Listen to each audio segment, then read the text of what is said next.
L'intégration de l'énergie de l'homme est certainement un des aspects les plus occultes de sa conscience. L'intégration représente pour l'homme le dénouement ultime de la conscientisation, donc du processus de fusion qui doit s'établir afin que l'homme en arrive un jour à pouvoir complètement dépolariser son intelligence, son émotivité et former le premier maillon de la chaîne énergétique qui devra unir son mental avec son corps éthérique. Pour comprendre l'importance de l'intégration, bien situer l'évolution du corps éthérique et en comprendre les aspects futurs, l'homme doit considérer et saisir la différence entre ce que nous appelons le double et le corps éthérique. Le corps éthérique étant une masse d'énergie vitale, le double étant dans un autre temps la substance même de l'esprit de l'homme, ces deux aspects devant un jour être réunis dans une composante parfaitement équilibrée et parfaitement harmonisée. Pour que ceci se fasse, il faudra qu'un jour l'homme intègre son énergie, c'est-à-dire qu'il en arrive à ne plus avoir besoin sur le plan psychologique, c'est-à-dire sur le plan mental et sur le plan émotionnel, du support occulte que lui donne l'interaction verbale entre son mental et son double, c'est-à-dire son énergie créative. Nous voulons dire que l'homme devra un jour développer une capacité inégalée dans son passé d'utiliser l'énergie de son double, de son esprit, sans avoir besoin des mécanismes de réflexion, ni psychologiques, ni spirituels, qui naissent de l'échange de l'énergie entre un plan supérieur et le plan mental de l'homme. Et pour que ceci se fasse, il faudra que l'homme en arrive à développer une sorte d'indépendance d'esprit, une sorte d'indépendance dans l'esprit suffisamment avancée pour qu'il n'ait plus en lui de besoin de correspondre sur le plan de la valeur verbale, de l'interaction entre l'énergie de l'esprit et l'ego. Ceci ne sera pas facile pour l'homme parce que l'ego a besoin, sur le plan matériel, il est habitué sur ce plan à vivre en fonction des mécanismes de réflexion qui font partie de la conscience humaine planétaire.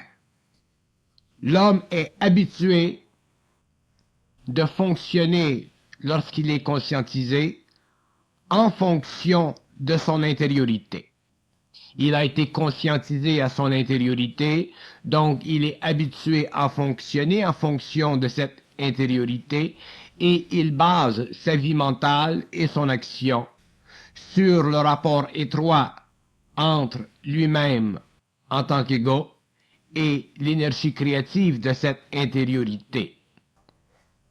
Mais cette situation est une situation temporaire qui devra éventuellement être remplacée par une autre condition qui ne sera pas le produit de la dominance vibratoire et psychologique de l'esprit sur l'ego, mais de la prédominance de l'énergie créative à travers l'ego, sans que ce dernier soit obligé de vérifier la qualité de l'échange qui puisse être établi entre lui et son esprit. Pour que ceci se fasse, il faut que l'homme intègre son énergie, c'est-à-dire qu'il faut que l'homme en arrive à remplacer le centre de gravité de son intelligence, qui, au cours de la conscientisation, s'était élevé au-dessus de l'ego, pour finalement le ramener au niveau de l'ego, sans que ce dernier souffre émotivement ou mentalement de l'insécurité de son intelligence ou de l'insécurité dans son action. Ceci représentera pour l'homme l'intégration, c'est-à-dire la définition réelle du rapport entre le double de l'homme et le corps éthérique de l'homme en voie d'évolution et de formation. Le corps éthérique de l'homme est très important parce qu'il deviendra demain son véhicule d'expression dans une autre dimension d'espace et de temps. Il fera partie de la nature occulte de l'homme et il sera le véhicule permettant à l'homme de travailler avec les forces invisibles de la nature ou dans la nature. Mais ce corps éthérique, aujourd'hui, ne possède qu'une masse indifférenciée d'énergie qui sert à alimenter le corps matériel humain. Ce corps éthérique n'a pas aujourd'hui de pouvoir, c'est-à-dire qu'il ne peut pas représenter sur le plan de l'expérience de rapport étroit entre la volonté humaine et la matière.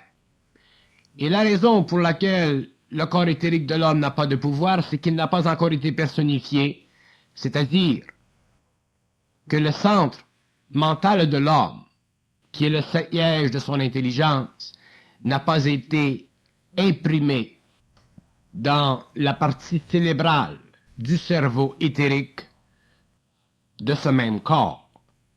Donc l'homme ne possède pas aujourd'hui encore de pouvoir sur la matière. L'intégration est d'autant plus importante qu'elle vient après la fusion. Elle est d'autant plus importante qu'elle permet à l'homme de se désengager émotivement et mentalement de sa nature occulte. Elle permet à l'homme de se désengager des qualités subtilement spirituelles de sa conscience personnelle pour pouvoir éventuellement maîtriser les forces subtiles du corps éthérique, les organiser de sorte que la partie cérébrale de ce corps puisse être élevée en vibration et formée en un centre d'énergie qui pourra un jour recevoir directement l'énergie de l'esprit ou du double de l'homme.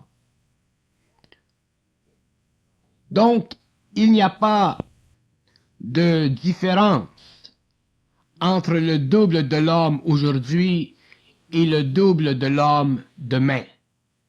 Mais il y a une différence entre l'esprit de l'homme aujourd'hui qui est son double et le corps éthérique de l'homme d'aujourd'hui qui n'a pas encore été personnifié, c'est-à-dire qui n'a pas été imprimé de l'énergie de ce que nous appelons aujourd'hui le double, mais qui ne représente que l'aspect essentiel de l'homme dans un monde qui ne fait pas partie du monde de la matière, mais qui fait partie du monde de l'intelligence.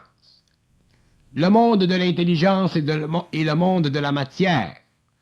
Le monde de l'intelligence et le monde de la vitalité doivent un jour se rencontrer, doivent un jour être superimposés, de sorte qu'un jour le double de l'homme, qui aujourd'hui n'est que lumière, doit descendre sur les plans inférieurs, s'imprimer dans le corps éthérique de l'homme et former une nouvelle conscience humaine sur la terre, une nouvelle conscience occulte de l'homme sur la terre.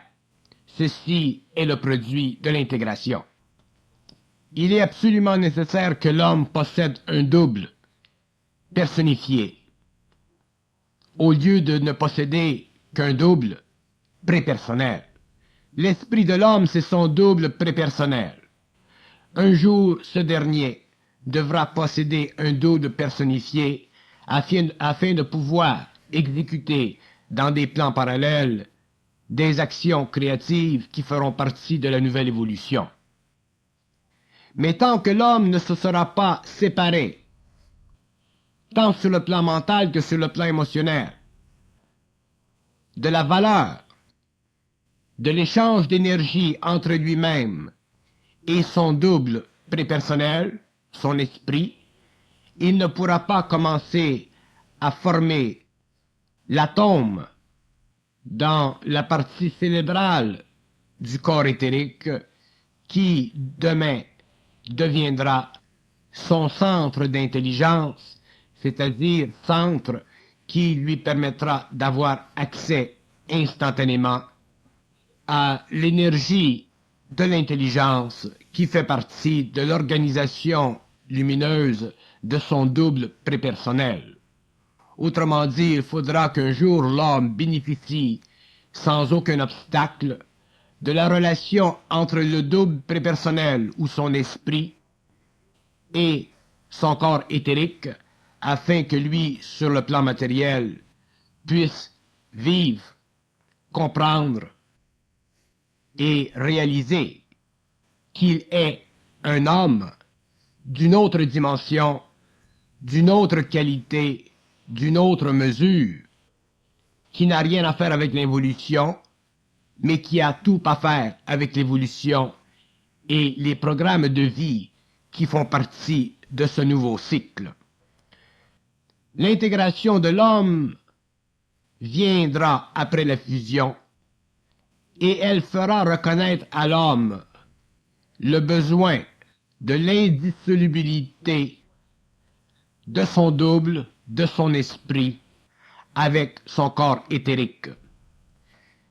Il faut bien comprendre, lorsque nous parlons d'évolution, que nous parlons de nouvelles relations entre l'esprit de l'homme et les corps inférieurs de l'être humain.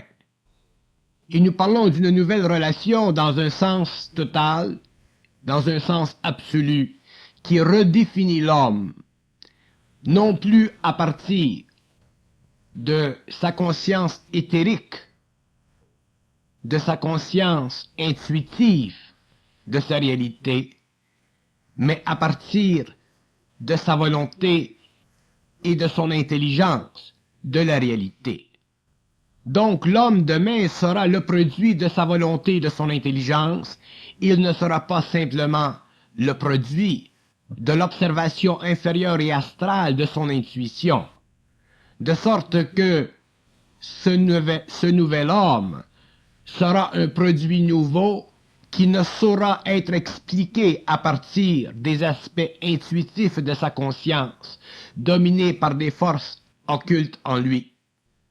Il sera le produit d'une conversion de l'énergie de sa conscience, de l'involution, afin de créer sur le plan humain une nouvelle dimensionnalité dans l'expression de la conscience de l'homme, de sorte que l'homme de demain, l'homme nouveau, ne pourra plus être comparé dans sa nature profonde à l'homme d'aujourd'hui, parce que l'intégration aura renversé la polarité de l'énergie en lui, de sorte que, au lieu de vivre de l'exécution sur la terre d'une énergie venant de son esprit ou de son double prépersonnel et passant à travers les couches astrales de sa conscience, il sera sur la terre l'expression directe dans l'expérience d'une énergie que son éthérique aura pu transmuter afin de créer dans le centre mental de ce corps nouveau un atome d'intelligence correspondant aux besoins de l'homme et non plus simplement un mouvement d'énergie correspondant aux besoins de fusion de son esprit. Donc l'intégration représente, après la fusion, le point culminant de l'évolution de l'homme. Elle représente le point où l'homme se détachera complètement de son esprit pour la formation d'un centre d'intelligence au niveau de son corps éthérique, ce qui l'amènera un jour à pouvoir, sans aucun obstacle, bénéficier des forces créatives de son esprit, sans pour cela être rattaché à ces forces à cause du fait qu'elles sont représentatives d'un archétype qui convient au monde de l'esprit, mais qui ne convient pas nécessairement au monde de l'art. Lorsque l'homme aura intégré son énergie, il réalisera que ce qui convient à l'esprit ne convient pas nécessairement à l'homme, puisque cette condition, fait partie de l'ordre de l'esprit et non pas de l'ordre de l'homme. Et ce qui fait partie de l'ordre de l'esprit ne fera partie de l'ordre de l'homme que lorsque ce dernier aura créé un atome dans le centre mental de son corps éthérique, afin de se donner sur le plan humain, matériel et éventuellement morontiel, une capacité d'utiliser l'énergie de l'esprit sans avoir à passer sur le plan de l'expérience psychologique pour vérifier la valeur morale, la valeur qui est à la fois dualiste et à la fois instable et qui fait partie de l'organisation ancienne des rapports d'énergie entre l'homme et les mondes invisibles. L'intégration de l'homme représentera pour lui la preuve de sa capacité d'harnesser l'énergie de l'esprit comme on harnesse l'énergie du soleil. Et tant que l'homme ne pourra pas harnesser l'énergie de l'esprit, c'est qu'il n'y aura pas en lui suffisante intégration, donc que l'atome central de son cerveau éthérique ne sera pas suffisamment formé pour neutraliser le pouvoir de l'esprit sur sa matière, sur sa vie. L'intégration de l'énergie est tellement importante pour l'homme que seul l'homme qui la connaîtra, cette intégration, en aura une mesure, en aura une compréhension et en saura la très profonde importance. L'intégration de l'énergie de l'homme ne fait pas partie de la connaissance occulte astrale de l'homme. Elle fait partie de la conversion de l'énergie de l'esprit à travers le centre mental du corps éthérique humain en voie de formation et en voie d'évolution, afin que l'homme un jour possède la puissance de l'esprit sur la terre, mais puissance qu'il gérera à partir de sa volonté et de son intelligence, et non pas puissance qu'il vivra à travers les canaux ouverts de sa conscience planétaire, qui, naturellement, le rendent, d'une façon ou d'une autre, esclave de cette même énergie. Intégration de l'énergie veut dire révolution de l'homme, révolution dans l'homme, transmutation profonde et parfaite et totale de l'homme, renversement de la polarité de l'énergie dans l'homme et reconstruction systématique de l'homme.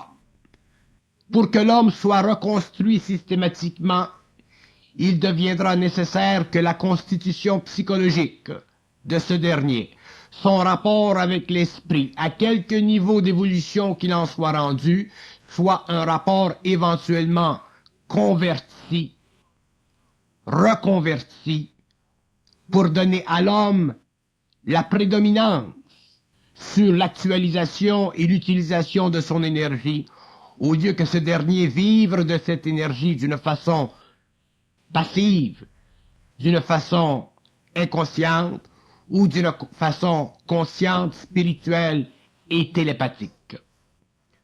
L'intégration, c'est le clou de finition dans la conscientisation de l'homme.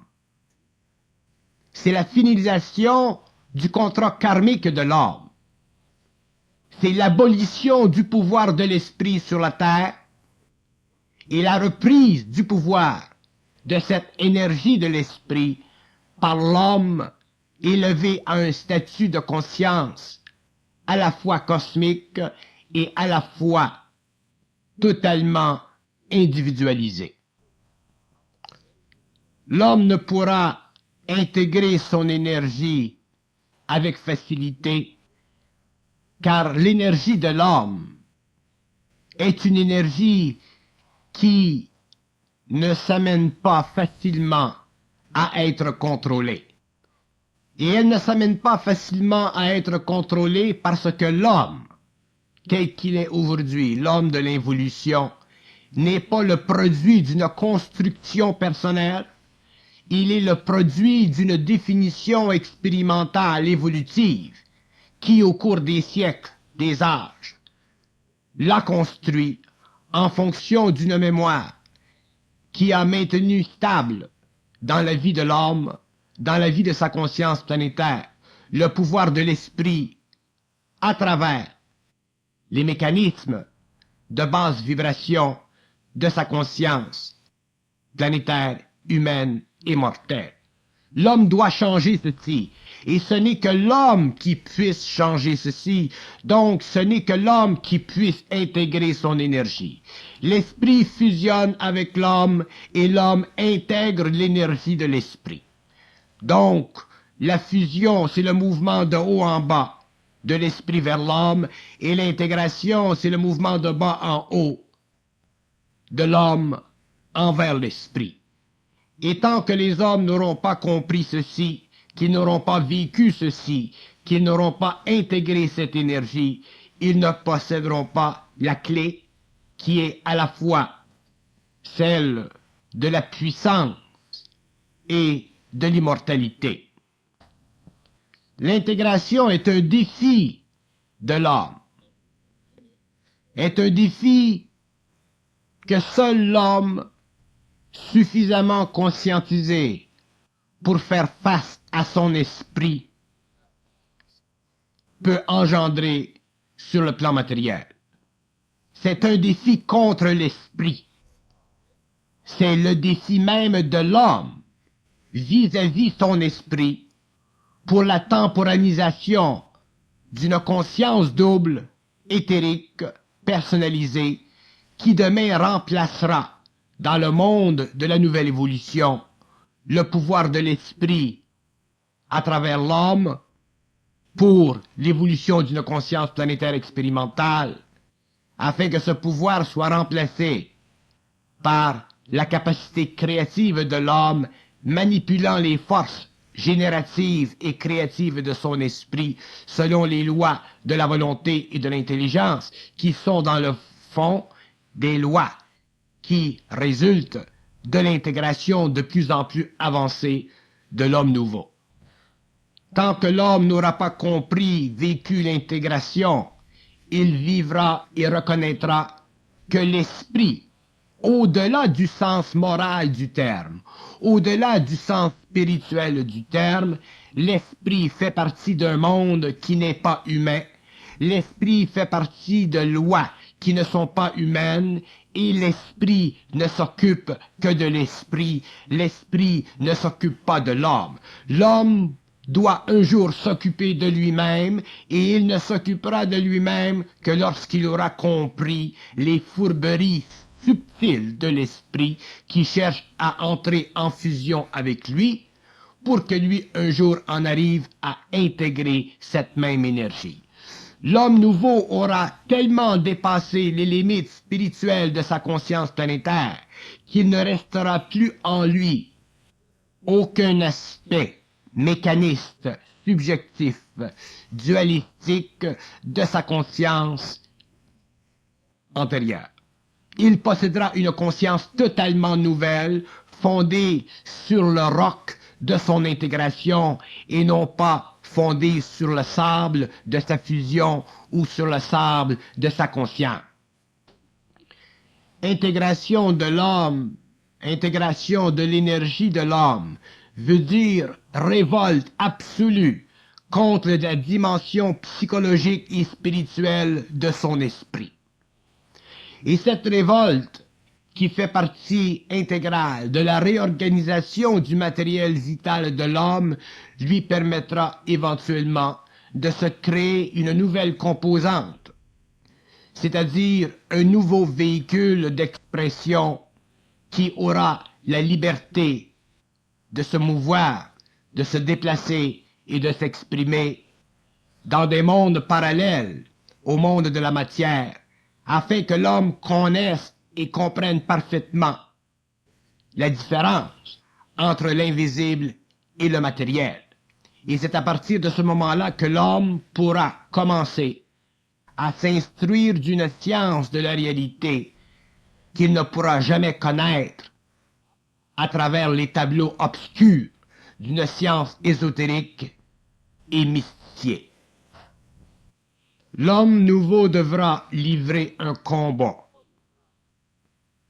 dur, difficile, un combat de longue haleine pour intégrer son énergie. Il verra que l'intégration de l'énergie est un processus rébarbatif, que l'énergie en lui est constamment utilisée pour restreindre son sentiment de liberté et de puissance, et que cette restriction doit être éliminée un jour afin qu'il puisse parfaitement composer avec lui-même, avec cette énergie, et vivre une conscience qui soit à la fois cosmique et humaine dans le sens profond du terme. L'homme nouveau, le nouvel initié, se rendra compte au cours de son évolution, de sa fusion, que l'intégration de cette énergie qui fait partie de son esprit et qui se manifeste sur tous les plans de sa réalité représente en fait le combat ultime de l'homme contre la domination, contre l'esclavage de l'involution, contre l'impuissance. Il se rendra compte que ce que nous appelons aujourd'hui les forces occultes de l'homme sont en fait les forces qu'il n'a pas encore comprises, qu'il n'a pas encore contrôlées, qu'il ne peut pas encore utiliser parfaitement. C'est dans ce sens que nous disons que l'homme nouveau ne pourra plus vivre d'une conscience ésotérique ou d'une conscience occulte. Il ne pourra plus apprécier occultement l'invisible parce qu'il aura trop souffert de l'invisible et dans cette souffrance, il aura appris à intégrer cette énergie, c'est-à-dire à lui imposer sa volonté à travers une volonté et une intelligence parfaitement développée. Volonté et intelligence qui coïncidera avec le développement de plus en plus évident d'un mental éthérique suffisamment puissant pour absorber l'énergie du double prépersonnel, c'est-à-dire de l'esprit, ce qui donnera à l'homme nouveau une garantie dans l'avenir de sa capacité de combattre les forces qui le maintiennent prisonnier dans le temps et dans l'espace, des forces qui le lient sans vouloir le délier, qui l'assujettit de par leur propre puissance, lui enlevant ainsi sa propre puissance. Donc l'intégration représentera pour l'homme nouveau la diminution graduelle et inévitable de ce que nous appelons aujourd'hui, dans le temps de l'involution, du pouvoir occulte des forces sur la Terre, ou du pouvoir des forces occultes sur la Terre, afin que l'homme puisse prendre sa revanche évolutive dans la vie, en contrôlant ses forces et en les amenant inévitablement à se plier à sa volonté et à être utilisé selon la clairvoyance de son intelligence, c'est-à-dire la lucidité limpide de son intelligence nouvellement renouvelée. Lorsque l'homme aura passé par la conscientisation, le fusionnement de l'énergie de son esprit avec ses principes inférieurs, et qu'il aura suffisamment bavé de l'exploitation psychologique, mentale, émotionnelle, spirituelle, occulte, ésotérique de ses forces en lui, il saura à ce moment-là commencer à restreindre leur puissance et à se donner la détermination nécessaire pour finalement vaincre le mal planétaire, c'est-à-dire vaincre le pouvoir de l'occulte dans l'homme. Nous avons de la difficulté aujourd'hui à comprendre que le pouvoir de l'occulte dans l'homme, ou le pouvoir occulte à travers l'homme, représente le mal planétaire, parce que nous n'avons pas suffisamment conscience des lois de l'énergie. Nous n'avons pas suffisamment conscience des mécanismes qui embrouillent, qui interfèrent avec l'évolution naturelle, harmonieuse de l'homme à l'intérieur d'une spatio-temporalité qui possède toutes les conditions nécessaires permettant à l'homme de vivre sur la terre une vie fructueuse et abondante, pendant que d'autres plans s'ouvrent à lui, lui permettant ainsi de se renouveler en fonction d'espace-temps qui coïncident avec les aspects plus subtils de sa réalité. Tant que l'homme n'aura pas appris à haïr l'occulte de toutes ses forces, il sera spirituellement conditionné à l'occulte. Il sera spirituellement conditionné par les forces en lui, qu'il soit conscient ou inconscient. Il ne pourra générer sur la terre de volonté et d'intelligence suffisamment averti pour se protéger contre ces forces en lui qui encore n'ont pas été domptées. Les forces occultes dans l'homme sont comme la rivière. Pour qu'il y ait électricité, il faut dompter le courant. Pour qu'il y ait dans l'homme puissance, il faut dompter le courant. Et le courant dans l'homme, c'est cette énergie en lui qui coule sans fin et qui, à cause d'un manque d'aplanissement des obstacles, à cause de l'inconscience de l'homme, crée dans sa vie de la souffrance, crée dans sa vie de l'impuissance, autrement dit, lui fait vivre une forme ou autre de domination.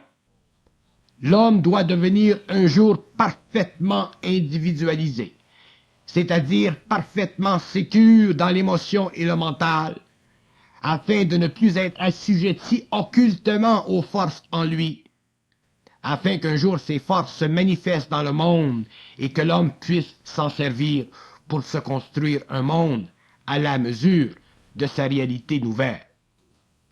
Pendant des millénaires, nous avons nourri le monde imaginaire de l'esprit. Nous avons nourri le monde imaginaire de notre spiritualité. Nous avons nourri le monde imaginaire de nos émotions. Et plus nous nous sommes avancés dans le domaine ésotérique ou dans le domaine occulte, nous avons cru que les forces en nous étaient des forces qui nous supportaient, lorsqu'en fait ces forces sont anti-hommes. c'est-à-dire anti-équilibre, anti-harmonie, tant que les hommes ne les auront pas domptés, tant que les hommes n'auront pas créé par eux-mêmes l'harmonie nécessaire afin que ces forces viennent à travers lui et soient conjuguées par sa volonté nouvelle et sa nouvelle intelligence. Voilà ce qu'est l'intégration. Donc, ce n'est pas seulement la fusion qui doit nous intéresser. La fusion ne vient pas de l'homme. La fusion vient de l'esprit de l'homme. Elle vient du double prépersonnel de l'homme. C'est le début de la descente vers la matière de cette énergie. Mais l'équilibre dans cette descente, le contrôle de cette descente, doit être fait et exécuté par le mortel, élevé à un niveau de conscience supérieur, au-delà de la dualité de ses émotions, de la dualité de ses pensées, froidement conscient de l'irréductibilité de l'énergie et de l'ego, tant que ce dernier n'a pas parfaitement contrôlé par intégration cette énergie. Il n'y a pas d'autre porte pour l'homme. L'homme possède plusieurs avenues pour l'amener à sentir et à vivre spirituellement de son énergie. Il y a dans le monde des centaines et des milliers de voies.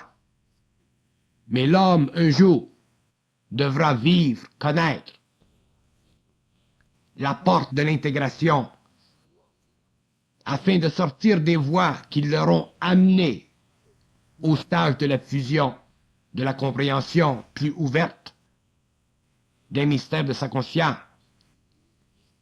pour l'amener éventuellement à prendre contrôle du territoire océanique de sa conscience qui descend vers la matière pour la spiritualiser. Le concept des forces spirituelles qui travaillent pour l'homme, pour l'aider, est un concept spirituel. C'est un concept qui fait partie de l'ignorance de l'homme. C'est un concept qui fait partie du manque de compréhension de l'organisation invisible des mondes supratemporels qui sous-tendent la réalité émotive et mentale de l'homme. Un jour, l'homme comprendra ceci. Mais il ne comprendra ceci que lorsqu'il aura commencé à vivre, à connaître l'intégration, c'est-à-dire le combat final entre l'occulte et l'être humain. Et tant que l'homme n'aura pas finalement livré le combat à l'occulte, il ne sera pas lui-même dans sa conscience permanente. Il ne sera pas lui-même capable de se dissocier psychiquement, psychologiquement, de l'influence vibratoire, pulsative, de l'énergie qui vient en lui, qui fait partie de lui, mais qui doit être un jour stabilisée par lui, contrôlée par lui, afin que l'homme puisse créer sa propre électricité, c'est-à-dire sa propre puissance, capable de lui permettre de générer sur la planète matérielle ou en relation avec d'autres plans parallèles des forces créatives capables de lui donner une civilisation noble et à la hauteur de sa réalité. Mais quelle est la réalité de l'homme? La réalité de l'homme, c'est la réalité qu'il se donne. La réalité de l'homme, c'est la réalité qu'il se donnera.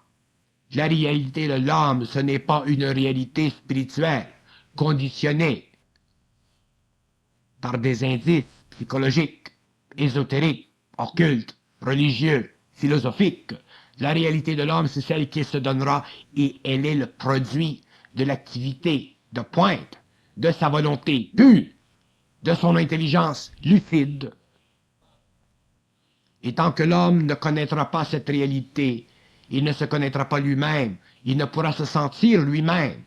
Donc, il ne pourra pas bénéficier de cette énergie en lui qui coule, il est vrai, mais qui coule sans contrôle, qui coule selon les événements, avec les événements, et qui rend la vie de l'homme absolument pitoyable. Donc, si nous parlons d'intégration, nous parlons de révolution de l'homme, du mortel contre l'esprit. Nous parlons de la transformation de la relation entre le mortel et l'esprit. Nous parlons de la rééducation de l'ego vis-à-vis l'aspect spirituel de son esprit. Nous parlons du contrôle éventuel de l'homme nouveau, de l'énergie de son esprit à travers un corps éthérique développé sur le plan cérébral, afin que l'énergie de l'esprit puisse être instantanément décodée dans une science créative, cosmique et profondément mouvante de la nouvelle évolution. Il n'y a plus de place dans la vie de l'homme nouveau pour l'ignorance, pour la supercherie, pour la fourberie, pour l'impressionnable. L'homme nouveau doit être lui-même une réflexion du rapport étroit entre la lumière de son esprit et la lentille de l'ego, qui peut facilement utiliser cette énergie pour la rendre créative, pour la décupler, afin qu'elle soit utile à l'homme vivant, neuf, au lieu qu'elle soit simplement utile à l'homme mort, c'est-à-dire à l'âme, c'est-à-dire au monde astral de la mort. L'homme découvrira au cours des prochaines générations, des futures générations, une science infinie de l'énergie. Et cette science infinie de l'énergie lui sera donnée. Elle viendra vers lui parce qu'il l'aura maîtrisée, parce qu'il aura contrôlé en lui son énergie. Cette science ne lui sera pas donnée gratuitement. Et l'homme qui vivra d'une science gratuite, la vivra cette science pour des raisons d'ordre karmique. Il ne la vivra pas pour des raisons évolutives, créatives et cosmiques.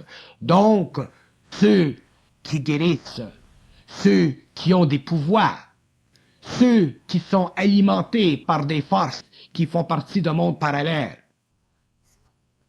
vivent une relation étroite avec des forces pour des raisons d'évolution karmique, pour des raisons de balance entre un passé et un présent.